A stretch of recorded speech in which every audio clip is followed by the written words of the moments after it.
The Dolphins spent big Tuesday for the premier wide receiver they have so needed and also to add an unexpected prize on defense, but this franchise in it was doing much more than instantly improving the team.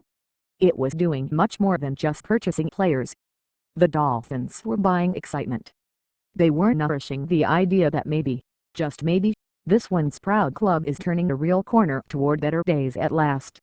They were buying hope.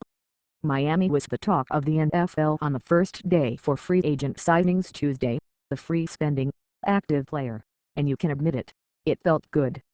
It felt good and, yes, somehow different to make positive headlines. To be relevant again. You'd say the Dolphins landing their top target, receiver Mike Wallace, was expected, except that Miami's recent history had to make you cautious. Anxious, even. This was the woebegone general manager, Jeff Ireland, who in the past years tried and failed to land two coveted coaches, Jim Harbaugh and Jeff Fisher, then went hard after Peyton Manning but came up short. This was the Graham whose most national attention had been for asking draft prospect Des Bryant if his mother was a prostitute. 1 year ago, frustration with Ireland and the Dolphins were such that fans picketed outside the club's baby headquarters.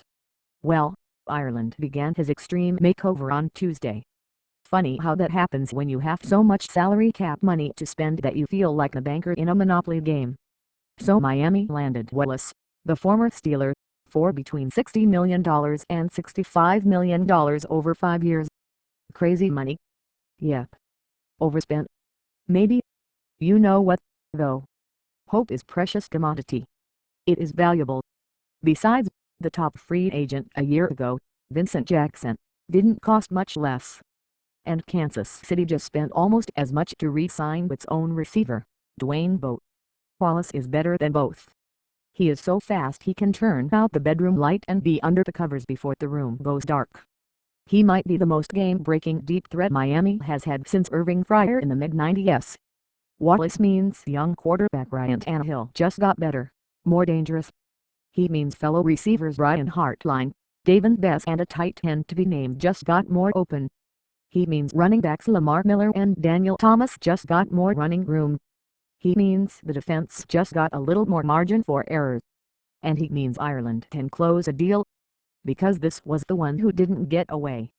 Miami also re-signed its own free agent safety, Chris Clemons, on Tuesday, and don't lose that as significant. Clemson started all 16 games last year. He is young, solid and getting better. Tuesday's unexpected prize, though, was signing inside linebacker Daniel Allert from the champion Ravens, which in turn allowed Miami to release pricey veteran Carlos Dansby and gain almost $4 million in spending money by doing so. Wallace rightly will get the headlines and sound bites, but Allert is a major addition, a coup. He might have been Baltimore's best all-round defender last season. He was the young man being counted on to replace Ray Lewis to the degree anyone could. Now he is at the figurative and literal center of the Miami defense, a marquee-worthy guy for that side of the line of scrimmage just as Wallace is on the offense. Add those two to the re-signing of Hartline, Clements, defensive tackle Randy Starks and backup QB Matt Moore, and Miami is off to a strong start in free agency. Work remains. Cornerback Antoine Winfield, anyone. Offensive line and tight end remain need areas. But when you factor the additions thus far with the blossoming promise of Tannehill and the draft bounty Miami has coming in April, including 5 picks in the first 3 rounds, hope is becoming easier. It is taking on some heft, like something tangible as much as conceptual.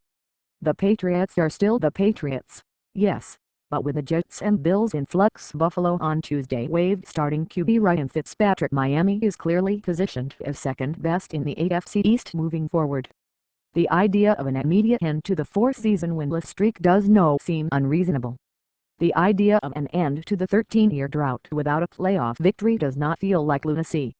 The newest face of the optimism, Mike Wallace, hadn't posted a Twitter message since March 3 as of Tuesday evening, but it was interesting to note his last tweet. As if he sensed they might be neighbors on the Miami sporting marquee, it happened to be in praise of Heat star LeBron James. The 3-word tweet read, verbatim, "LeBron so ill. Figure Wallace will have a chance to deliver his admiration in person now."